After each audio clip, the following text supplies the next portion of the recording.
దేవుని యొక్క పరిశుద్ధ లేఖనంలో చూడండి, 1 యోహాను పత్రిక 2వ అధ్యాయము 17వ వచనాన్ని మనము చదువుకున్నాం. ఇందాక నేను చదువుతున్నాను, చూడండి అన్నమాట. లోకమును దాని ఆశయు గతించుపోవుచున్నవి గాని దేవుని చిత్తమును జరిగించువాడు నిరంతరము నిలుచును. పిల్లలు బాగా గమనించాలి. ఇక్కడ ఏమని వ్రాయబడిందనంటే, లోకము దాని ఆశ ఒకదాని వెంబడి ఒకటి గతించిపోతూ ఉన్నాయి. ఇక్కడ మనం బాగా గమనిస్తే ఈవేళ చూస్తుంది రేపు కనిపించట్లా. లోకం చాలా వేగంగా మార్పు చెందుతూ ఉంది. మీరు వింటున్నారా లేదా? లోకం చాలా వేగంగా మార్పు చెందుతూ ఉంది. మనుషులు గుర్తుపట్టలేని విధంగా మారిపోతున్నారు. ప్రాంతాలు గుర్తుపట్టలేని విధంగా మారిపోతున్నాయి. ఊళ్ళు, గ్రామాలు, ఏమంటే రోడ్లు, ఇవన్నీ కూడా గుర్తుపట్టలేని విధంగా మారిపోతున్నాయి. రోజు రోజుకి ఈ ప్రపంచం వేగంగా అభివృద్ధి చెందిపోతూ ఉంది. ఉన్నవేమి కళ్ళ కనపడట్లా, కొత్తవన్నీ కంటికి కనపడతా ఉన్నాయి చాలా వేగంగా. దేవుని యొక్క వాక్యంలో దేవుడు ఏమంటున్నాడు అని అంటే, ఇప్పుడు దేవుని బిడ్డలారా, ఇవన్నీ ఎందుకు అని అంటే, లోకమంతా కూడా గతించిపోతాట ఒకరోజు. మనం ఆశపడినవన్నీ కూడా గతించిపోతాయి అంట ఒకరోజు. అయితే మనము దేనికోసం ప్రయాసపడుతున్నాం, దేనికోసం మనం పుల్లర మనము చాలా కష్టపడుతూ ఉన్నాం, దేని వెనకాల పరిగెడతా ఉన్నాం అని అంటే, గతించిపోయే వాటి వెనకాల మనం పరిగెడుతున్నాం. గతించిపోయే దానికోసం ప్రయాసపడతా ఉన్నాం. వాక్యంలో దేవుడు ఏమన్నాడు అని అంటే, లోకము గతించిపోతుంది అన్నాడు. ప్రసంగి గ్రంథకర్త దానికి ఏమని జవాబు చెప్తాడు అని అంటే, పుల్లరా, లోకములో ఉన్నదంతా వ్యర్థమని ప్రసంగి చెప్పుచున్నాడు. సూర్యుని కింద జరుగుచున్నదంతా వ్యర్థము. ఒకడు గాలికై ప్రయాసపడినట్టుగా ప్రయాసపడుతున్నాడు, ఆయన యొక్క ప్రయాస వ్యర్థము అని అన్నాడు. ఇప్పుడు దేవుని బిడ్డలారా గమనించండి.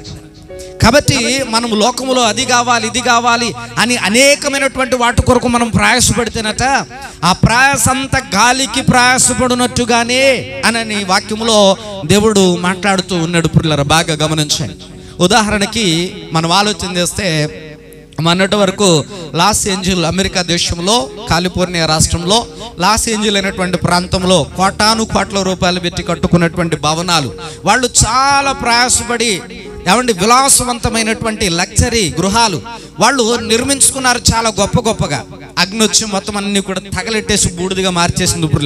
ఇప్పుడు కొన్ని కోట్ల రూపాయలు పెట్టి ప్రయాసపడి అంత లగ్జరీస్గా కట్టుకున్నటువంటి గృహం అంతా కూడా చూడండి, ఆ ప్రయాస అంతా కూడా ఏమైపోయినట్టు, గాలికి బూడిదిగా మారిపోయింది, అగ్నికి బూడిదిగా మారిపోయింది. పురులారు గమనించండి. అందుకని వాక్యములో దేవుడు ఏమంటాడు అని అంటే, ఇక్కడ ఈ భూమి మీద దేవుడిచ్చినవి నువ్వు అనుభవించడానికి మాత్రమే, కానీ నువ్వు అత్యధికంగా ప్రయాసపడితే అది గాలికి ప్రయాసపడినట్టే. ఎందుకు అని అంటే, లోకము గతించిపోతా ఉంది, లోకంలో ఉన్నవన్నీ గతించిపోతా ఉన్నాయి.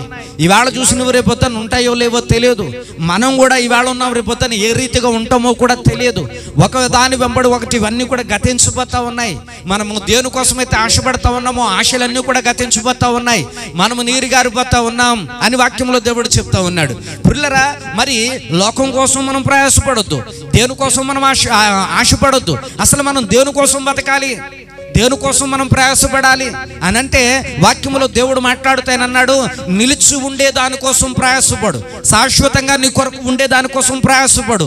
ఎదుగో ఆయన నిన్ను ఆశీర్వదించబోతా ఉన్నాడు, దానికోసం ప్రయాసపడు. దేవుని చిత్తం ఏమైందో దాన్ని తెలుసుకోవడం కోసం ప్రయాసపడన్నాడు. దేవునికి స్తోత్రం. గట్టిగా చెప్దాం హల్లెలూయా. ఈవేళ ఉండి రేపు పోయే దానికోసం ప్రయాసపడద్దు. లోకంలో ఉన్నదంతా నశించిపోద్దు, దానికోసం కూడా ప్రయాసపడద్దు. దేనికోసం అత్యధికంగా ఆశపడద్దు, అది కావాలి ఇది కావాలని, అది కూడా గతించిపోతూ ఉంటాయి. కానీ శాశ్వతంగా నిలిచిపోయేది ఒకటి ఉంటుంది, దానికోసం ప్రయాసపడని చెప్పాడు. దేవునికి స్తోత్రం. గట్టిగా చెప్దాం హల్లెలూయా. ఏంటి శాశ్వతంగా మన దగ్గర నిలిచిపోయేది? పిల్లలు గమనించండి. శాశ్వతంగా మన దగ్గర శరీరం కూడా నిలవదండి. ఉంటుందా అమ్మా?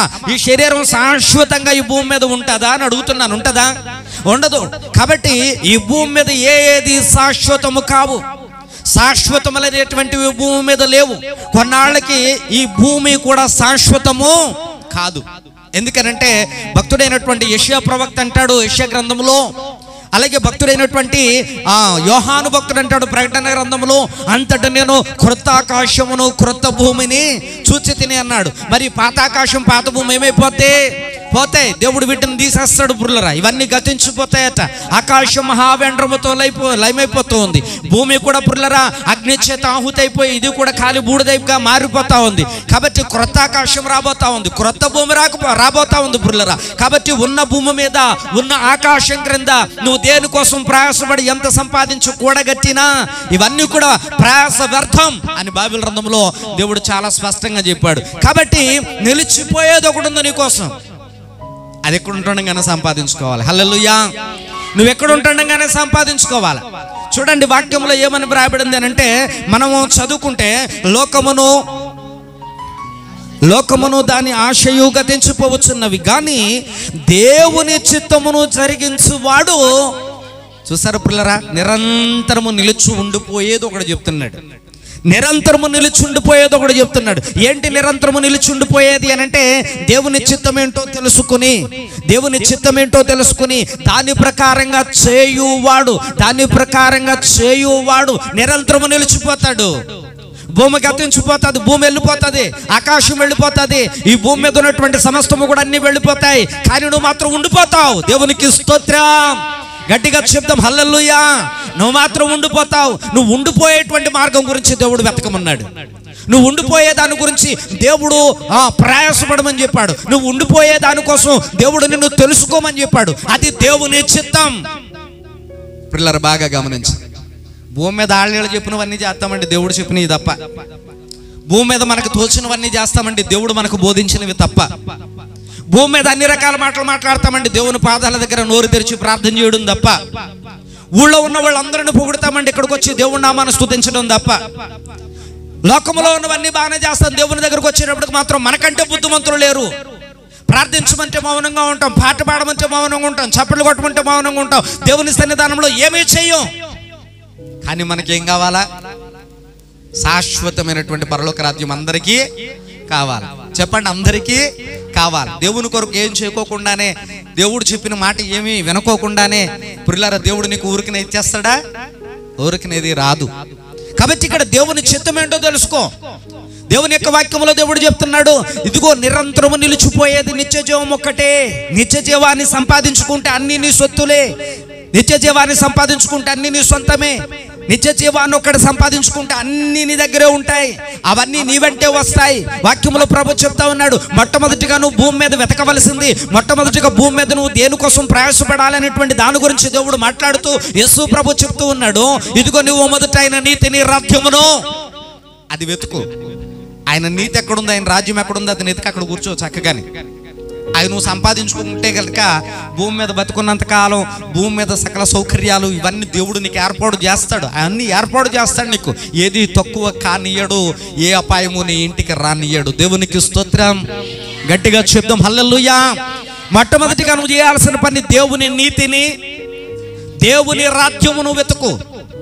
పిల్లలు గమనించండి, దేవుని పని చేయి. దేవుని యొక్క నీతి దేవుని యొక్క వాక్యములో ఉంది, దాన్ని పాటించు. దేవుని రాజ్యం రాబోతా ఉంది పిల్లరా, ఇదిగో అది దేవుని యొక్క సన్నిధానంలో మన మధ్య దేవుడు దాన్ని పెట్టాడు, దాన్ని స్వతంత్రించుకో.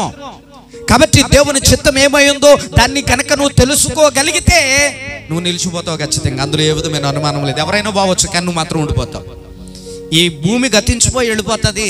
ఈ భూమి మీద నుంచి నేను తీసుకువెళ్ళి క్రొత్త భూమిలో క్రొత్త ఆకాశము కింద దేవుడిని అక్కడ పెడతాడు. దేవుని చిత్తం ఏంటో తెలుసుకుంటేనే సాధ్యమవుతుంది అక్కడికి వెళ్ళడం. లేదు నేను కూడా ఈ భూమితోనే పోతాను అని అంటావా? దేవుని కొరకు నువ్వేం చేయాల్సిన అవసరం లేదు, వచ్చి వెళ్ళిపోయినా ఉపయోగం లేదు. దేవుని చిత్తం ఏంటో తెలియాలి. దేవుని చిత్తం తెలుసుకున్న తర్వాత దానిని చెయ్యాలి. మీకు అర్థమవుతుందా? దేవుని చిత్తం తెలుసుకోవాలి, తెలుసుకున్న దాని ప్రకారంగా చెయ్యాలి. చెయ్యకపోతే ప్రయోజనం లేదు. తెలిసండి తెలుసుండి కూడా ఎందుకు రాలేదు? అమ్మా ప్రార్థన తెలిసండి, మరి ఎందుకు రాలేదు? రాలేదు అనంటే ప్రయోజనం లేదు, రాలేదు అనంటే నీకు ఫలితం లేదు, రాలేదు అనంటే నీకు ఫలము రాదు, రాలేదు అనంటే దేవుడు నీకు జీతం ఇవ్వడు, రాలేనందుకు ఏ జీతంగా రావాలో ఆ జీతం వస్తుంది, వచ్చినందుకు ఏ జీతాన్ని సంపాదించుకుంటావు ఆయన సిద్ధపరచి ఉంచుతాడు, ఆయన చిత్త ప్రకారంగా దాన్ని పొందుకుంటావు. బైబిల్ గ్రంథంలో దేవుడు చెప్పినవన్నీ మన మేలు కొరకే. చాలామంది పాస్టర్ గారు కోపంగా చెప్పారు అని అంటే తిట్టేశారు నన్ను ఎలా అన్నట్టుగా ఫీల్ అయిపోతారు తప్ప ఇది మన మేలు కోసం అని భావించలేదు. భావించకపోతే పొరపాటు నీదే, పోయేది నువ్వే, గతించిపోయేది నీవే. కాబట్టి హృదయాన్ని బిడ్డలారా, దేవుడు కొన్ని మారులు బుద్ధి చెప్తాడు, దేవుడు కొన్ని మారులు గద్దిస్తాడు, కొన్ని మారులు హృదయాన్ని బుజ్జగిస్తాడు, చంకనెత్తుకుంటాడు, కొన్ని మారులు హృదయాన్ని లాగి లంపగా కూడా ఇస్తాడు. తెలుసుకోకపోతే తప్పు నీదే.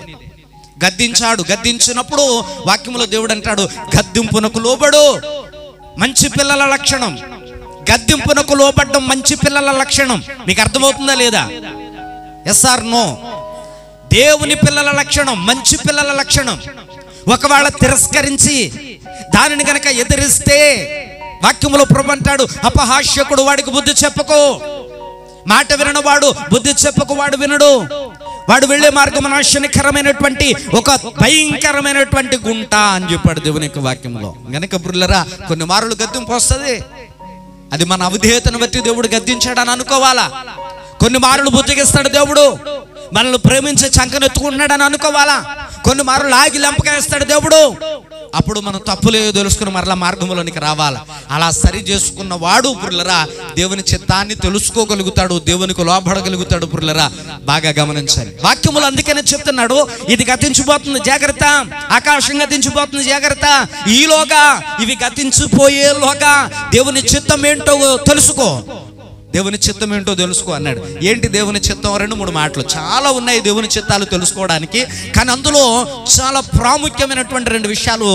ఒక విషయం మనం చదువుకుని ముందుకు వెళదాం. చూడండి, దేవుని యొక్క పరిశుద్ధ లేఖనాల్లో బైబిల్ గ్రంథంలో దేవుడు ఏమని చెప్తున్నాడు? శాశ్వతంగా నిలిచిపోయే దేవుని చిత్తం ఏంటో చెప్తున్నాడు. అది ఎక్కడుందో తెలుసుకోమని చెప్తున్నాడు, ఎవరి దగ్గర ఉందో తెలుసుకోమని చెప్తున్నాడు, ఆయన ఎలా సంపాదించుకోవాలి అది ఈ మధ్యాహ్నం వేళ అది మనకు బోధిస్తూ ఉన్నాడు. చూడండి పురులరా, యోహాను సువార్తలోనికి వచ్చినప్పుడు యోహాను సువార్త 6వ అధ్యాయము, యోహాను సువార్త 6వ అధ్యాయము 40వ వచనాన్ని ఒకసారి మనం చదువుకుందామండి.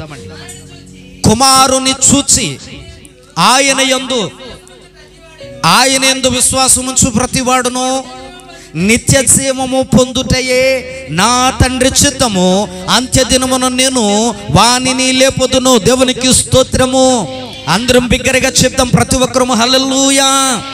పిల్లలు బాగా గమనించండి, ఇక్కడ తండ్రి చిత్తం ఏంటో చెప్తున్నాడు.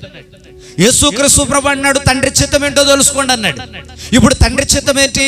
వినాలి, జాగ్రత్తగా వినాలి, వాక్యాన్ని పరిశీలన చేస్తూ వినాలి. వాక్యములో ఏమని వ్రాయబడింది ఇక్కడ అంటే, కుమారుని చూసి తండ్రి అంటున్నాడు పృథ్వీ బిడ్డలారా, నేను ఒక కుమారుని పంపించాను భూలోకంలోనికి, ఆయన పేరు ఇదిగో యేసుక్రీస్తు ప్రభువు, ఇమ్మానుయేలు, ఆలోచనకర్త, బలవంతుడైన దేవుడు, ఇలాగును ఆయనకు కొన్ని పేర్లు పెట్టబడ్డాయి. ఇదిగో యేసుక్రీస్తు ప్రభువును పంపించాను, ఆయనే నా కుమారుడు. ఏమంటే శిష్యులతో చెప్తాడు కదా ఆయన నా ప్రియ కుమారుడు, ఆయన యందు నేను ఆనందించుచున్నాను. హల్లెలూయా. ఆనందముతో చెప్తాం హల్లెలూయా. ఆయన నా ప్రియ కుమారుడు, ఆయన యందు నేను ఆనందించుచు ఉన్నాను అని చెప్పాడు పురులరా. కాబట్టి ఈ కుమారుడైనటువంటి యేసుక్రీస్తు ప్రభువును చూసి, మీకు అర్థమైందా? ఇంకా అర్థమైందా లేదా? అక్కడ ఇప్పుడు ఏం చేయాలి? దేవుని చిత్తం ఏంటో తెలుసుకోవాలంటే ఏంటి దేవుని చిత్తం? మొట్టమొదటి ఇక్కడ 2 విషయాలు కనపడుతున్నాయి. కుమారుని చూసి, ఒకటి ఆయన యందు విశ్వాసం ఉంచువాడే నిత్యజీవం. ఇలా ఒక కుమారుని చూడడం దేవుని చిత్తం, చూచిన తర్వాత విశ్వాసం ఉంచడం దేవుని చిత్తం. ఈ దేవుని చిత్తాన్ని తెలుసుకున్న వాడికి నిత్య జీవం సొంతం. దేవునికి స్తోత్రం, హల్లెలూయా. ఇప్పుడు చెప్పండి పురులరా, ఇక్కడ శాశ్వతంగా నిలిచుండిపోయే దాన్ని సంపాదించుకోవడం దేవుడు చాలా ఈజీ పద్ధతి దేవుడు మన ముందు పెట్టాడండి. ఇప్పుడు మనం ఏం చేయాలి అని అంటే, ఆయన కుమారుని చూడాలట మొదట. అమ్మా వింటున్నారా? చూసామా మనము? అమ్మా చూసామా? దేవుని యొక్క వాక్యములో మనకి తెలుసున్న యేసు ప్రభు ఏ రూపంలో ఉన్నాడు అని అంటే, వాక్య రూపంలో పరిశుద్ధ గ్రంథంలో మన చేతిలో ఉన్నాడు, ఆయనే తెలుసు మనకి. దేవునికి స్తోత్రం. కానీ ఇక్కడ బైబిల్ గ్రంథంలో దేవుడు చూడమన్నాడు అని అంటే దాని అర్థం ఏంటి? చాలా మంది ఏమనుకున్నారు అని అంటే, చూడమన్నాడు విశ్వాసం ఉంచమన్నాడు, చూసి విశ్వాసం ఉంచమన్నాడు అని అనుకున్నారు. హృదయం బిళ్ళరా, చూసి విశ్వాసం ఉంచడం కాదు. విశ్వాసం కలగాలి అని అంటే ఎలా కలుగుతుంది విశ్వాసం మనిషికి? చెప్పండి, ఎలా కలుగుద్ది మనిషికి విశ్వాసం అనంటే యేసుక్రీస్తును గూర్చినటువంటి వార్త వినడం వలన మనిషికి ఏం కలుగుద్దట? అందరూ చెప్పట్లా, ఏం కలుగుద్దట?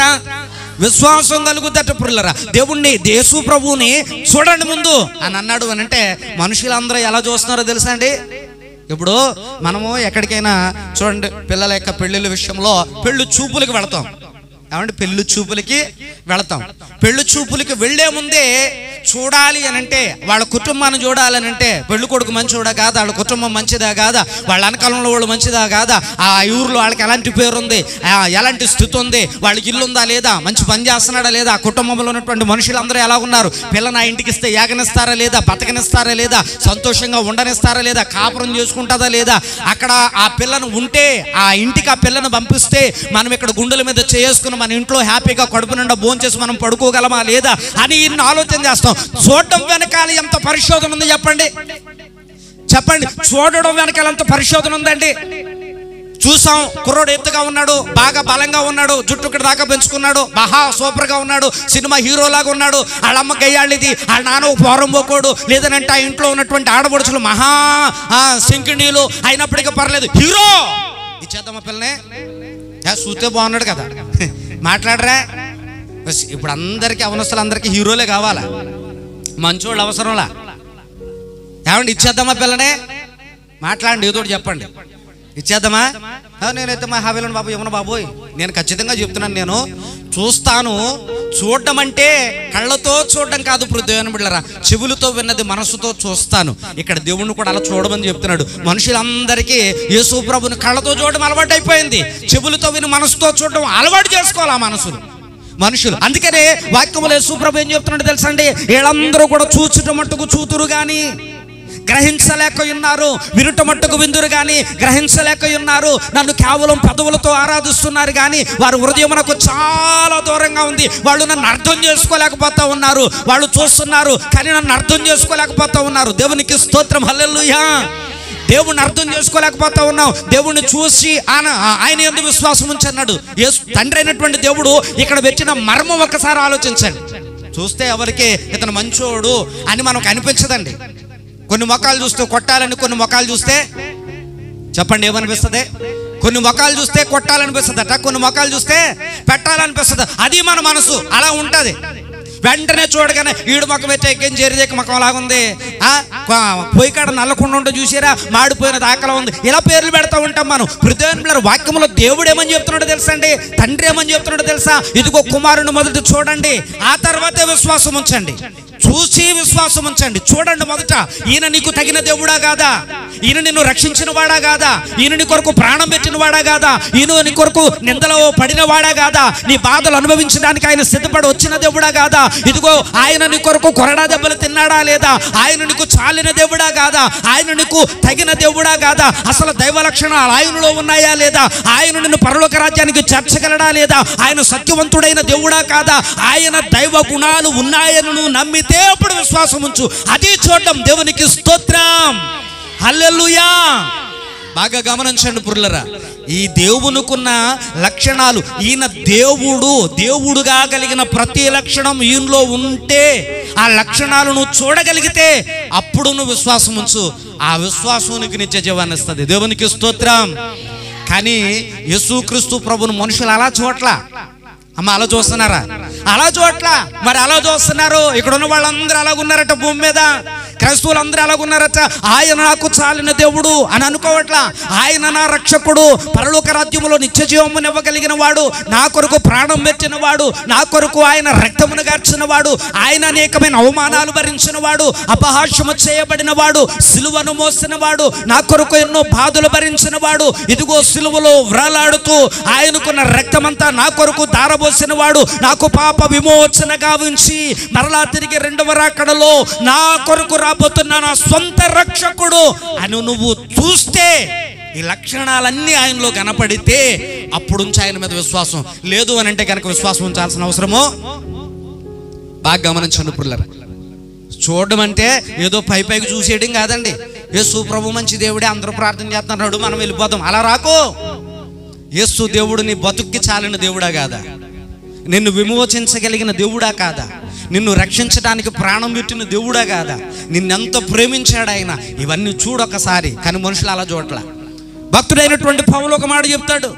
ఏంటా మాట అనంటే, నేను సిలువ వేయబడిన క్రీస్తును ప్రకటిస్తున్నాను. దేవునికి స్తోత్రం, హల్లెలూయా. సిలువ వేయబడిన క్రీస్తును ప్రకటిస్తున్నాను నేను. ఆయన ఎలాంటి దేవుడు అనంటే సిలువ వేయబడిన వాడు. బైబిల్ గ్రంథంలో ప్రభు చెప్తా ఉన్నాడు, ప్రియులారా, సిలువ వేయబడిన వానిలోనే ఉంది అసలైన రక్షణ. సిలువ వేయబడిన వానిలోనే ఉంది అసలైన రక్షణ. ఆయన సిలువను ఎక్కకపోతే నీకు రక్షణ లేదు, పాప విమోచన లేదు. ఆయన రక్తంలో నీ పాపాలను, నీ వస్త్రాలను ఉతుకునే అవకాశం కూడా లేదు ఆయన సిలువను ఎక్కకపోతే. క్రీస్తులో చూడండి, సిలువలో వ్రాలాడుతున్న యేసు ప్రభుని చోట్ల ఎవరు? సిలువలో వ్రాలాడుతున్న యేసు ప్రభు అంటే ఎవరికి పెద్ద లెక్కలా? మరి ఏ యేసు ప్రభు కావాలి? గతంలో కూడా చెప్పాను నేను ఈ మాటలు. ఏ యేసు ప్రభు కావాలి? చూడండి, వాక్యంలో మనం చదువుకుంటే దేవుని యొక్క పరిశుద్ధ లేఖనాల్లో వీళ్ళందరూ ఎలా ఉన్నారట, వీళ్ళందరూ ఏ స్థితిలో ఉన్నారట. వాక్యంలో మత్తయి సువార్త 7వ అధ్యాయము 21వ వచనాన్ని చదువుకుందాం. మత్తయి సువార్త 7వ అధ్యాయము 21వ వచనం. ప్రభువా ప్రభువా అని పిలుచు ప్రతివాడు పరలోక రాజ్యములో ప్రవేశింపడు గాని పరలోకమందున నా తండ్రి చిత్త ప్రకారము చేయవాడే ప్రవేశించును అన్నాడు. ప్రియులారా, ఇక్కడ బాగా గమనించండి. యేసు ప్రభు వెంట అనేకమైనటువంటి జనాంగం గుంపులు గుంపులుగా వెళ్ళిపోతున్నారు. యేసు ప్రభు వచ్చాడు అని తెలిస్తే చాలండి, పొలోమని కుంటోళ్ళు, గుడ్డోళ్ళు, మోగోళ్ళు, చెవిటోళ్ళు, దెయ్యాలు పట్టిన వాళ్ళు, చాంద్ర రోగం కలిగిన వాళ్ళు, నానా విధములైనటువంటి రోగముల చేత బాధింపబడుతున్న వాళ్ళు ప్రతి ఒక్కరూ కూడా వచ్చేసారు యేసు ప్రభు దగ్గరికి. అందరూ వచ్చేయడమే. వీళ్ళందరూ పని ఏంటి అని అంటే, హృదయాన్ని బిడ్డలారా, ఇదిగో యేసు ప్రభు దగ్గరకు వచ్చి ప్రభువా ప్రభువా ప్రభువా ప్రభువా. కారణం ఏంటి? ఎందుకని ప్రభువా ప్రభువా ప్రభు అని పిలుస్తున్నారు? యేసు ప్రభు ప్రేమ ఎవరికి అవసరములా? ఆయన త్యాగం ఎవరికి అవసరములా? ఆయన కార్చిన రక్తం ఎవరికి అవసరములా? ఇప్పుడు మనుషులందరికీ ఏం కావాలి అని అంటే, ప్రభా నా కష్టం తీర్చు, నా అవసరం తీర్చు, నా బాధ తీర్చు, నా వ్యాధి తీర్చు, నా కష్టం అంతా కూడా పోగొట్టినాయన, నా శ్రమ పోగొట్టినాయన, దెయ్యాలు పోగొట్టినాయన, నా బాధలు పోగొట్టు ప్రభా అని యేసు ప్రభుని ప్రభా నాకు ఈ కష్టం, ప్రభా నాకు ఈ బాధ, ప్రభా నాకు ఈ బాధ, ప్రభా నాకు ఈ శ్రమ అని చెప్పడానికి ప్రభువా ప్రభు అని పిలుస్తున్నారు. కానీ దేవుని చిత్తం ఏంటో ఒక్కడు కూడా గ్రహించట్లా, అలా ఒక్కడు కూడా తెలుసుకోవట్లా. అందుకనే చెప్తున్నాడు, ప్రభువా ప్రభు అని పిలిచే వాళ్ళే కనబడుతున్నారు తప్ప తండ్రి చిత్తం ఏంటో తెలుసుకుని ఆయన వెంబడించే వాళ్ళు కనబడట్లా దేవునికి. అందుకనే ఇక్కడ చెప్తున్నాడు, పుల్లరా, అందరూ ప్రభువా ప్రభు అని పిలిచిన ప్రతివాడు ఏం చేస్తున్నాడంట?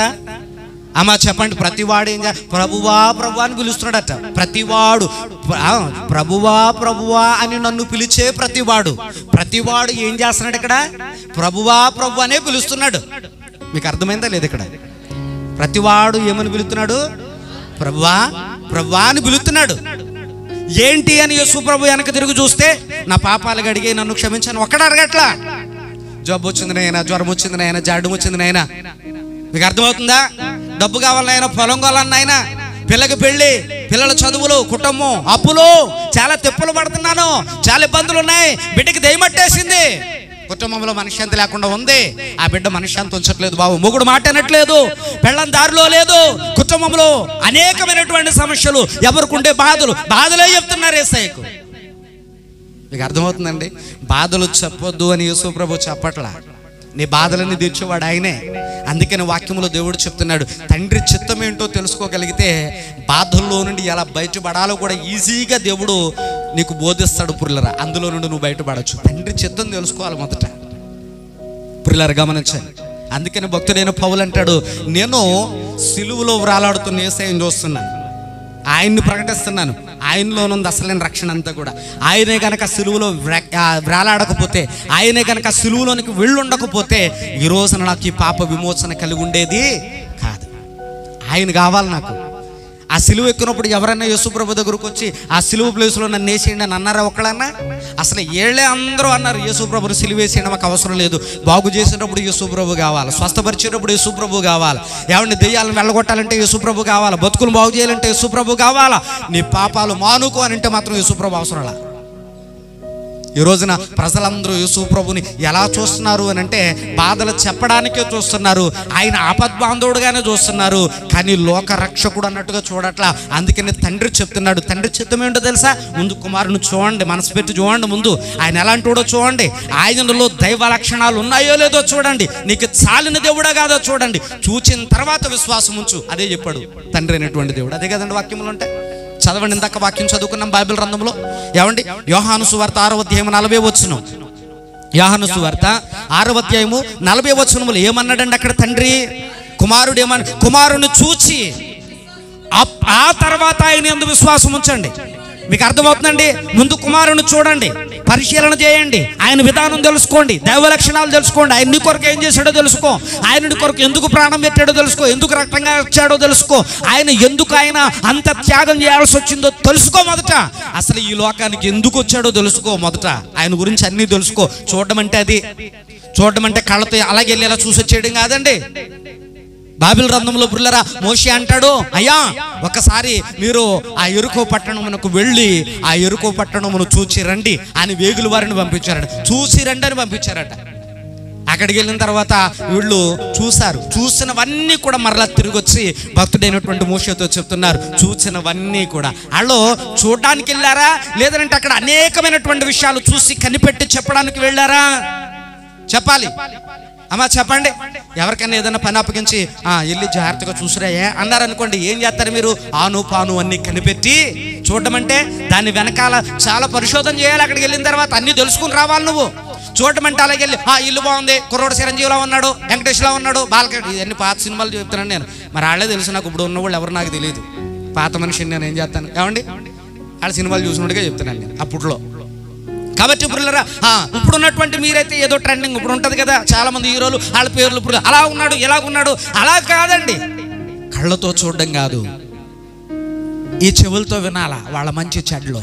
ఈ దేవుని గురించి ఒకటి చెవులతో వినాలా, మనసుతో చూడాలి. ఈయన నాకు చాలిన దేవుడు, ఈయన నా బ్రతుకును మార్చిన దేవుడు, ఈయన నాకు పాప క్షమాపణ ఇయ్యగలిగిన దేవుడు, ఈయనే నా మార్గం, ఈయన వెంబడిస్తేనే నేను పరలోక రాజ్యానికి వెళ్ళగలను, అదే నాకు శాశ్వతం. ఆ శాశ్వతమైనది కావాలి అని అంటే అది ఈయన మాత్రం ఇవ్వగలడు అని నీ మనసు కనిపిస్తప్పుడు నుంచి విశ్వాసం. దేవునికి స్తోత్రం, గట్టిగా చెప్తాం హల్లెలూయా. కాబట్టి ఇక్కడ దేవుని యొక్క వాక్యములు ఇవన్నీ దేవుడు చాలా విలువైన మాటలుగా చెప్తున్నాడు. చూడండి పురులరా, వీళ్ళందరూ కూడా ఎలా ఉన్నారు, ప్రజలందరూ కూడా అనంటే ఇక్కడ యేసు ప్రభుని ఎలా చూడమన్నాడు? ముందు చూడు, ఆయన గుణాలు చూడు, ఆయన లక్షణాలు చూడు, ఆయన యొక్క త్యాగం చూడు, ఇవన్నీ చూడు అని చెప్తే వీళ్ళందరూ కూడా పురులరా యేసు ప్రభుని చూడడానికి వచ్చి ప్రభువా ప్రభువా ప్రభువా అని వెంటబడుతున్నారు, వెంటబడి తిరుగుతున్నారు పురులరా. ఎవ్వరికి పరలోక రాజ్యం అవసరం లేదా వాళ్ళకి, ఎవ్వరికి శాశ్వతమైనది అవసరంలా. గతించిపోయే భూమితోనే పోయేలా ఉన్నారు వాళ్ళు కూడా. గతించిపోయే ఆకాశం కింద ఉన్న దానికోసమే ప్రయాసలు పడుతున్నారు వాళ్ళందరూ కూడా. ఒక కొత్త ఆకాశం ఉంది, కొత్త భూమి ఉంది, అది శాశ్వతమైనది, ఎన్నటికి వాడబారనది. అక్కడ ఏ విధమైనటువంటి మరణము లేదు, ఆకలి దప్పిక లేవు, చావు లేదు. అక్కడికి వెళదామనేటువంటి ఆశ ఈ ప్రజల్లో లేదట. అది తెలుసుకోమన్నాడు దేవుడి మధ్యాహ్నం వేళ. హల్లెలూయా. అమ్మా, మీకు అర్థమవుతుందా? అయితే జాగ్రత్తగా పరిశీలనగా వినండి. వాక్యంలో ప్రభు చెప్తున్నాడు, యేసుక్రీస్తు ప్రభును చూడండి మనసు పెట్టి. వాక్యంలో ఆయన అంటున్నాడు, ఇదిగో వాళ్ళు పెదవుల మట్టికి ఆరాధిస్తున్నారు, ప్రభువా ప్రభువా అని పెదవుల్లోంచి వస్తుంది, కానీ ఆత్మతో సత్యముతో ఆరాధించే వారు కావాలి నాకు. అలాంటి వాళ్ళు ఎక్కడున్నారని అడుగుతున్నాడు దేవుడు.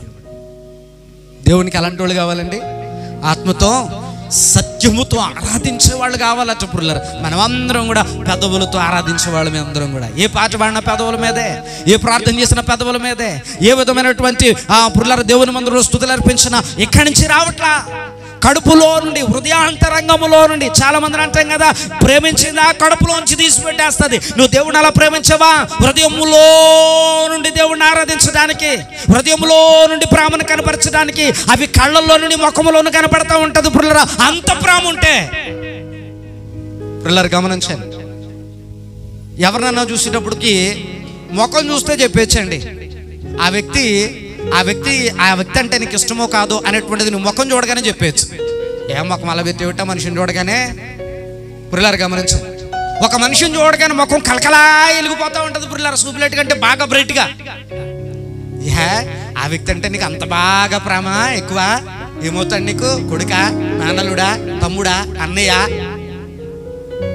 అంత బ్రైట్గా వెలిగిపోతుంది, మా ఊళ్ళు వచ్చారన్నంత ఫీలింగ్ నీ ముఖంలో కనబడతా ఉంది. ఏంటి ఎంత బాగా దేవుని బిడ్డలారా ఆలోచించే, నువ్వు యేసు ప్రభు నిజంగా మనసులో నుండి ఆరాధిస్తే నీ ఒక కవళికలు కూడా అంత సంతోషంగా కనపడతాయి మందిరంలో. ఇలా ఏకారంగా ఏదో పోగొట్టుకున్నట్టుగా, ఏదో జారిపోయినట్టుగా, లేదనంటే ఏదో నాశనం అయిపోయినట్టుగా ఎలా ఉంటారు డల్లగా. దేవునికి స్తోత్రం, హల్లెలూయా.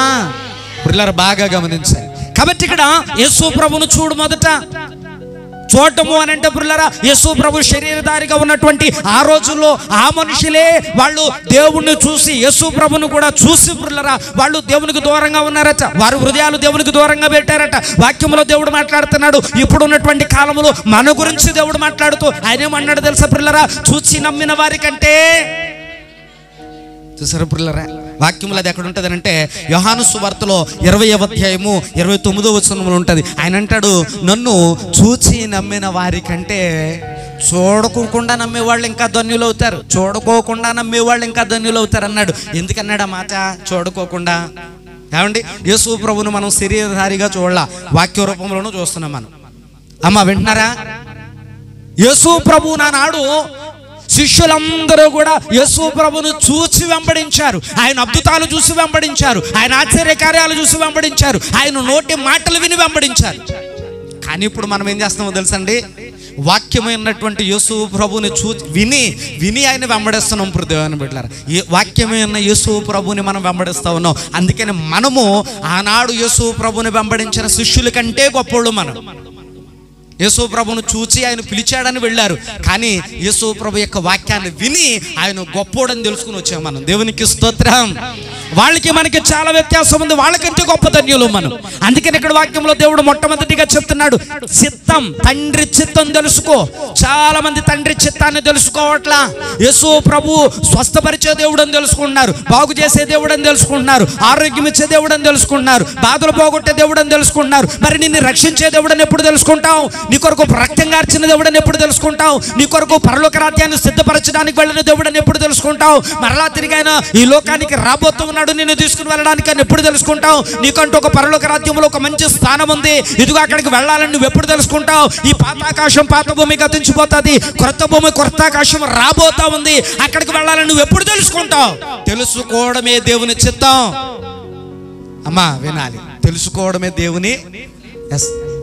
అది తెలుసుకోకుండా భూమి మీద బతికినంత కాలం వస్తా ఉంటాయి బాధలు, కష్టాలు, శ్రమలు, శోధనలు. వాటి కోసమే ప్రయాసపడతావా బతుకున్నంత కాలం? ఒకటే చెయ్యాలి బాబు, ప్రతి కష్టం వచ్చినప్పుడు, ప్రతి బాధ కలిగినప్పుడు, ప్రతి వేదన కలిగినప్పుడు దాన్ని తట్టుకుని నిలబడగలిగి, దానిని కాళ్ళ కిందేసి తొక్కి జయాన్ని పొందగలిగే మానసిక ధైర్యం నాకు కావాలి. ముందున్న పరలోక రాజ్యమే స్వాస్థ్యము నాకు, దానికోసం నేను ప్రయాసపడాలి. అలా సిద్ధం చేయి బాబు నన్ను, అలా సిద్ధం చేయి నన్ను అని అడగాలి. పురులారా గమనించండి, ఇది కదా దేవుని చిత్తం. అందుకని వాక్యంలో ఈ దిన ముందు దేవుడు నీతో నాతో మన అందరితో మాట్లాడుతున్నాడు. పురులారా, ఈ మాటలు నీకు అర్థమైతే అప్పుడు దేవుని చిత్తం కోసం నువ్వు ప్రయాసపడగలవు. అర్థం కాకపోతే అలాగే కూర్చుంటావు, వచ్చి వెళ్ళిపోతావు, ప్రయోజనం ఉండదు. వాక్యములు అర్థం చేసుకోమని దేవుడు నీతో మాట్లాడుతుంది మధ్యాహ్నం వేళ. చూడండి, వాక్యంలో మరొక మాట మనం ఆలోచన చేస్తే దేవుని యొక్క పరిశుద్ధ లేఖనంలో ఆయన అంటాడు, దేవుని బిడ్డలారా, దేవుని యొక్క పరిశుద్ధ లేఖనాల్లో ఆయన అంటాడు బైబిల్ గ్రంథంలో. చూడండి, దేవుని యొక్క పరిశుద్ధ లేఖనాల్లో యోహాను సువార్త 6వ అధ్యాయము 36వ వచనాన్ని ఒక్కసారి మనం చదువుకుందాం. మనుషుల యొక్క స్థితిగతులు ఎలాగున్నాయో చెప్తున్నాడు. 6వ అధ్యాయము 36వ వచనం. కాబట్టి మీ తండ్రి, 6వ అధ్యాయం 37వ వచనం, 36వ వచనం చదవండి, బాగా గమనించాలి. మీరు నన్ను చూచియుండియు విశ్వాసం ఉంచకయున్నారని మీతో చెప్పి తిని. ఇన్ని చెప్తున్నాడే దేవుడు, ఇన్ని రకాలుగా మాట్లాడుతున్నాడే. ఇదిగో నువ్వు తండ్రి చిత్తం ఏంటో తెలుసుకోమని బోధిస్తున్నాడే. ఇక్కడ వాక్యంలో ఈ ప్రజలు ఎలాగున్నారని చెప్తున్నాడు. ఇన్ని చెప్పినా కూడా తండ్రి చిత్తం తెలుసుకోవట్లే. వీళ్ళకి అది అవసరం లేదు. ఇక్కడ ఏమని వ్రాయబడిందో 36వ వచనంలో అని అంటే, మీరు నన్ను చూస్తున్నారు, చూసి కూడా విశ్వాసం ఉంచట్లా, కన్నులారా చూస్తున్నాడు. ఆయన యేసు ప్రభు ఎక్కడికి వెళితే అక్కడ రక్తస్రావం కలిగిన స్త్రీ రోగంతో బాగుపడింది, రోగంలో నుండి. ఇదిగో 38 ఏండ్ల నుండి బాధపడుచున్నవాడు బాగుపడ్డాడు. మంచం మీద ఎత్తుకొచ్చినటువంటి పక్షవాయు కలిగినటువంటి వాడు బాగుపడ్డాడు. లేదు అని అంటే ఇదిగో చనిపోయిన లాజరు బ్రతికి బయటకు వచ్చాడు. చాలా మంది దెయ్యాలు పట్టుకున్న వాళ్ళు విడుదల పొందుతున్నారు. కానాను స్త్రీ యొక్క కుమార్తె బాగుపడింది. ఒక శతాధిపతి యొక్క యజమానుడి దగ్గర పనిచేసి ఒక పనివాడు బాగుపడ్డాడు. ఇలా చెప్పుకుంటూ పోతే భక్తుడైనటువంటి యోహాను గారు అంటారు, ఆయన చేసిన కార్యముల గురించి చెప్పితే, ఆయన గురించి చేసిన కార్యముల గురించి పుస్తకాల రూపంలో రాస్తే అవి తెచ్చి పేర్చడానికి భూలోకమైనను సరిపోదన్నాడు. అన్ని చేశాడు. అన్ని చేయడం ఈ ప్రజలందరూ చూసారా లేదా? ఒకనాడు యేసు ప్రభు కొండ మీద ప్రసంగం చేస్తూ ఉంటే 3వ దినాన ప్రజలందరూ ఆకలితో ఉన్నప్పుడు అక్కడ జరిగిన సంగతి ఏంటి అని అంటే, పుల్లరా శిష్యులను పిలిచి అన్నాడు, వీళ్ళందరికీ భోజనం పెట్టండి, ఆకలితో వెళ్ళడం నాకు ఇష్టం లేదన్నాడు. ప్రభా మన దగ్గర అంత భోజనం లేదే అని అంటే, ఎవరి దగ్గర ఏముందో కనుక్కో అని చెప్పాడు. అప్పుడు ఎవరి దగ్గర ఏముంది అని అడిగితే, ఒక చిన్న పిల్లవాడి దగ్గర ఏమున్నాయో చెప్పండి, చెప్పాలి, గట్టిగా చెప్పండి. 5 రొట్టెలు 2 చిన్న చేపలు ఉన్నాయట. శిష్యులు అవి తీసుకొచ్చి యేసు ప్రభు దగ్గర పెడితే యేసు ప్రభు వాటిని అలా పైకెత్తి ప్రార్థన చేసి అందరికీ వడ్డించండి. ప్రజలందరూ చూస్తూ ఉన్నారు. కానీ పిల్లరా విశ్వాసం ఉంచలా. దెయ్యాలను వెళ్ళగొడుతూ ఉన్నాడు, విశ్వాసం ఉంచలా. అందరిని స్వస్థపరుస్తూ ఉన్నాడు, విశ్వాసం ఉంచలా. పిల్లలు బాగా ఆలోచించి, విశ్వాసము అని అంటే వాక్యములో ప్రభు చెప్తున్నాడు, పక్కోళ్ళకి దేవుని నామములో పక్కోళ్ళకి ఒకవేళ స్వస్థత కలిగిన వాళ్ళను చూసు నువ్వు కూడా విశ్వాసం ఉంచాలి. నీకు బాధ కలిగినప్పుడు అది స్వస్థత పొందితే అప్పుడు చూద్దాం, అప్పుడు నమ్ముకుందాం. నన్ను బాగు చేయమనండి, నన్ను మార్చమనండి, నన్ను స్వస్థపరచమనండి, నాకున్న కష్టాలను పోగొట్టమనండి, అప్పుడు నమ్ముతాను దేవుణ్ణి అంటాం మనం. దేవుని యొక్క వాక్యములో దేవుడు అంటాడు, పిల్లరా ఇదిగో ఆనాడు చూచిన వారు కూడా నా మీద విశ్వాసం ఉంచలా.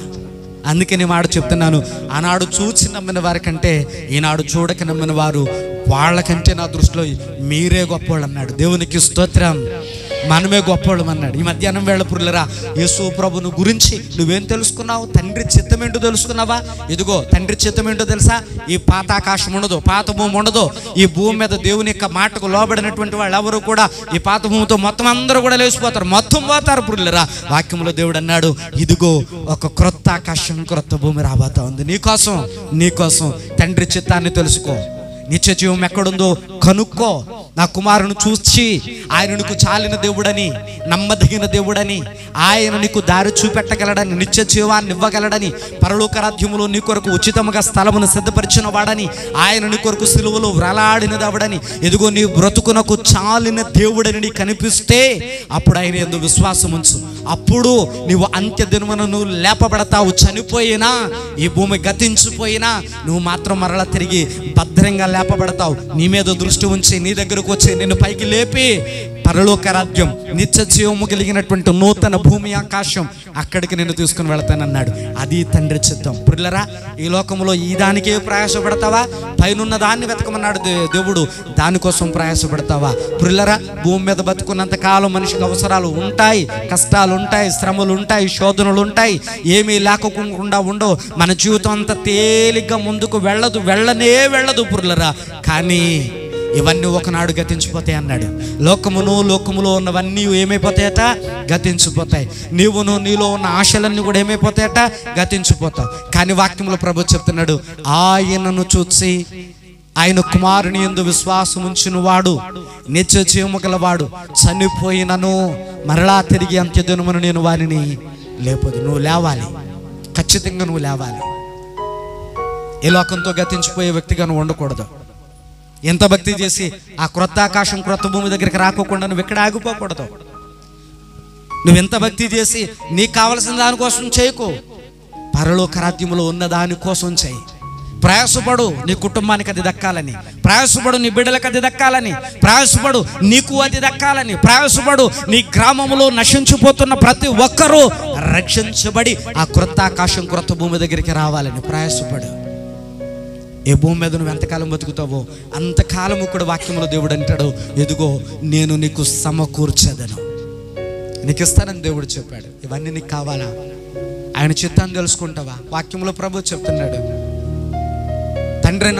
ఆ తండ్రి అంటా ఉన్నాడు, నా కుమారుని చూడండి ఒకసారి, ఎంత శ్రమ పడ్డాడో చూడండి ఒకసారి, ఎలా వేలాడో సులువులో ఒకసారి చూడండి. ఆయన నీకు చాలిన దేవుడు అనిపిస్తే నమ్మండి, విశ్వాసం ఉంచండి, ఆయన నీకు నిత్య జీవమును అనుగ్రహించేవాడు. ఎంతమందికి కావాలి నిత్య జీవం? ఈ రాత్రి మధ్యాహ్నం వేళ ఎంతమంది నాకు నిత్య జీవం కావాలని అడగబోతా ఉన్నారు? రండి, మోకరించి ప్రభు పాదముల దగ్గర ప్రార్థన చేద్దాం. రండి, దేవుణ్ణి అడుగుదాం. అయ్యా, నీ చిత్తాన్ని తెలుసుకోలేకపోతున్నానేమో, ఎంతకాలం చూసినా నా బాధల కొరకే ప్రార్థన చేస్తున్నానేమో, నా కష్టాల కొరకే ప్రార్థన చేస్తున్నానేమో, నా అప్పులు తెప్పుల కోసమే ప్రార్థన చేస్తున్నానేమో. అయ్యా, నీ చిత్తాన్ని తెలుసుకుంటే మనసు కూడా నాకు కావాలయ్యా, నీ చిత్తాన్ని గుర్తెరిగే మనసు కూడా నాకు కావాలి, నిన్ను వెంబడించే మనసు కూడా నాకు కావాలి. అయా, ఇది లోకములో ఉండే ప్రతిదాన్ని జయించి రాబోతున్న ఈ క్రొత్త జీవితాన్ని స్వతంత్రించుకుంటే మనసు నాకు కావాలి. అయా, నువ్వు చూడముంటే అద్భుతాలు చేసే దేవుణ్ణి మాత్రమే చూస్తున్నాను, బాధలు పోగొట్టే దేవుణ్ణి చూస్తున్నాం, పరలోక రాజ్యం ఇచ్చే దేవుణ్ణి చూడలేకపోతున్నాం, సిలువలో వ్రాలాడని యేసయ్యను చూడలేకపోతున్నాం.